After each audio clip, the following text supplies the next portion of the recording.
guys, disclaimer, if you hear any chicken crying, just ignore it, okay?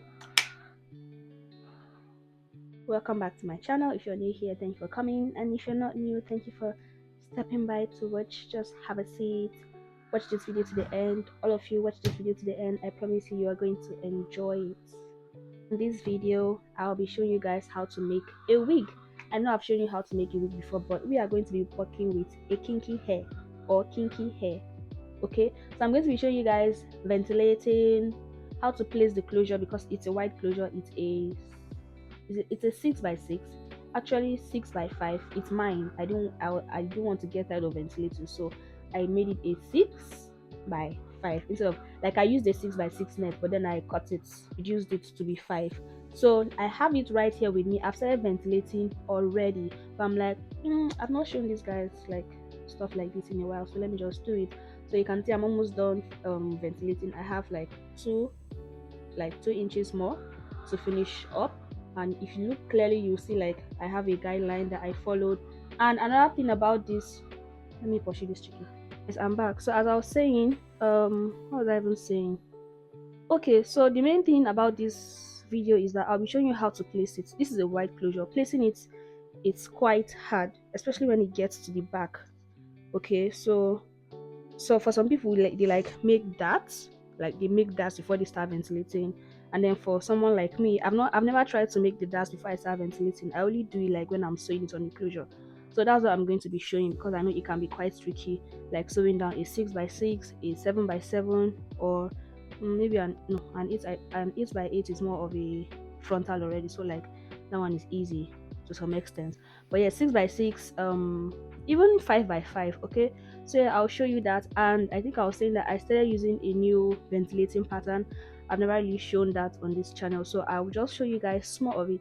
This hair is fiber, so I'll also be showing you guys the styling. We're not going to be using much heat, like very little. Please subscribe, watch this video to the end. I beg you, help me get my 4K watch hours. It's about time. So yeah, let's get into the video. I love you. So to the ventilating, you can see I'm going in a diagonal line, and even as I'm doing that, it looks like I'm just putting like one hole on top of the other, but it is not directly on top of the other. Okay, and I can't really go into details because that's not what I'm doing in this video, but I just wanted to show you guys that I have a new pattern of ventilating, and this is perfect if you are working with like strands that are very thick, just like in this one, because it's going to, if you're going to use the other pattern, your closure or frontal is going to be too full, even though you can control it with the amount of strands of hair that you pick. But I've ventilated the closure with this hair before, and I used the other pattern that I used to use, so I can tell you that it's quite different. So this one was very, very perfect.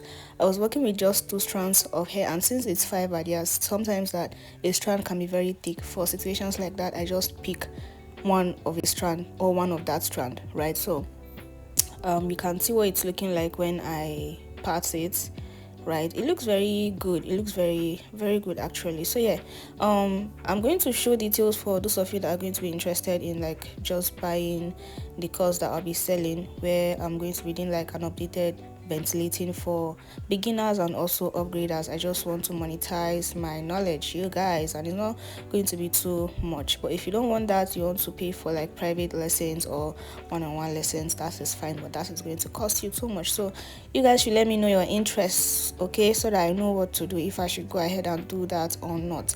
It's going to be selling for very cheap. Just let me know your interests in the comments, okay? So I went ahead to finish ventilating, guys, and like some days later, because I was very lazy with this thing, this is what we have. And you can see that our hairline is not straight, it's quite curved. I wanted it to be that way. So now we're just going to go into sewing it down. You can see what it's looking like from the back. Very cute and neat. And also I washed this hair. This hair does not tangle, you guys. I washed it, okay? And this is my wig cap. I made sure to get the original one, and I'm going to adjust it because I've done a lot of adjustments of wig caps in other videos before. This one, like I said, is to show you how to sew down your wide closure on your wig cap. So that's what we're going to be doing. So now you can see how I'm placing, right? So because my hairline is curved, I'm bringing it out, and normally I'll bring it out, even if it was a straight hairline, I'll bring it out like 1/4 of an inch or 1/2 of an inch.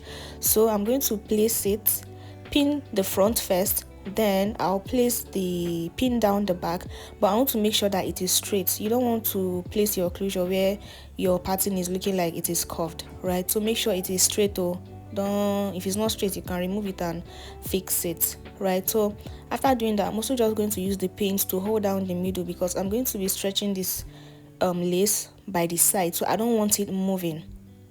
Okay, so I'm checking to see if it's okay, and I'm going to add one more pin just in front there, because that place was a bit still shaky. So now that I feel like it's secured, now I'm going to start pinning down the side. Again, I'm bringing it out a little bit, so if this was a straight hairline, it's just going to be like, oh, I brought out half an inch all through. But because of the nature of the hairline, that's why you can see that it's like some parts are out and then some parts are inside. So I secured everything on the two sides with my pin, as you can see, and you can see we have a little bit of an M shape that you usually have when you are placing your frontal, so it means you are good to go. So now look at the back, look at the issue we are having at the back. This is now the problem, this is what we are trying to fix, right? So now I'm just going to fold it and make my darts as I am pinning it down.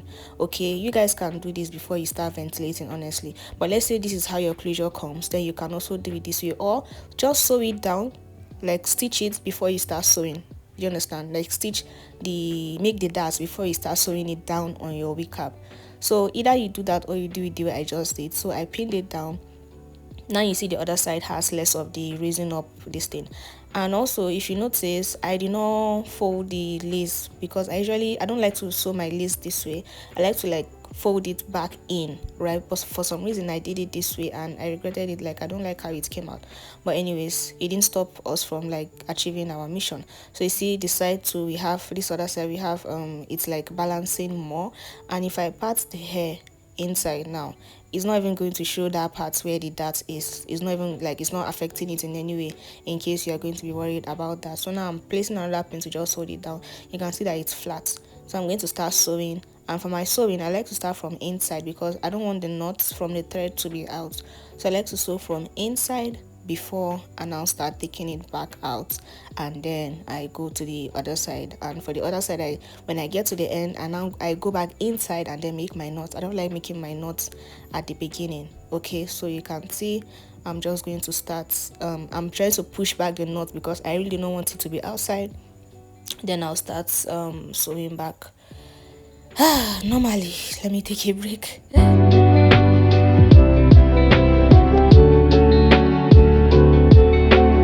So at this point, I kind of made another little dart. It wasn't even necessary, I should have just stretched it out a bit, but yeah, I made that because I didn't do it on the other side. So, and see what I'm saying about like not liking how I did this one. You can see it's not given, it's not neat. This is not my sewing down of closure to wake up. Like, I don't like it at all. So I'll do it the way I usually do for next time. Like, I'll fold this excess lace inside.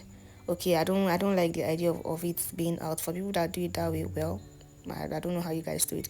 So now that I've gotten to the end, you can see now I've taken my thread or my stitching back inside. So when I get to this part, that's where I'm going to create my knots for the ending. I'll make my knots and then cut it. I am a perfectionist to some extent. Okay, so yeah, that's why I like to do that. So our closure is sewn down, it's looking good. You can see what the back is giving as well. It is flat. This is what you want to achieve. So I'm going to make my guidelines, and I'm not measuring. I'm a professional, I don't need to measure. So because of how long the hair is, I've sized it already, and I can tell if I should make like my lines wider or is it longer or shorter. So at the end, I had like a total of 8 lines. Yeah, I had a total of 8 lines. And after doing this, I did what I would usually do to like follow the wefts on the hair to see where I'm going to single wefts and where I'll double wefts. And for the first 3 lines, I actually did a single weft when I was rigging, and then for the remaining, I did a double. Then for the top, I did the single. Okay, so now cutting out my this thing, you want to be careful when you're doing that. So you can see that the darts that we have at the side, you can look at it, you can see it's there, right? It's not so much of an issue. So guys, I decided to plug this thing a little because I wanted it to look as natural as possible. Even though when I was ventilating, right, I ventilated with single strands for the front. That is like less than an inch. You guys know now. If you don't know, if you are new to this channel and you don't know what I'm talking about, this is a reason for you to pay for my classes, my courses actually, that I'm going to be selling. So again, let me know in the comments if you're going to be interested, or I'll find a way to do it, like you guys will pay before I do it, so that I'll not waste my time. So anyways, you can see the parts I plucked and the parts I did not pluck. It is given. Sure, you don't want to learn this thing. Don't be dull, you know. Anyways, this is the other side that I plucked as well. It's giving natural. I didn't want the line that I followed when I was ventilating to be too obvious, and that's why I did a little bit of the plucking. And guys, you will not believe that this is what this is giving. And also, see, I didn't even use heat. The only time I used heat, right, was when I was trying to like part the hair, like just make it lay down. Okay, and even when I was doing that, when I plugged my hot comb, immediately it started making the hair straight. I turned it off because I did not want to burn the hair. So you do not need heat for this hair. Like if you order for this and I do it for you this way, that is all. You don't need to apply heat even when you're installing it. I also just use my holding spray and then I tied it down. That's why you can see the front like this. And guys, that's the end. Thank you for watching. I'll see you in my next one. Bye. Mwah.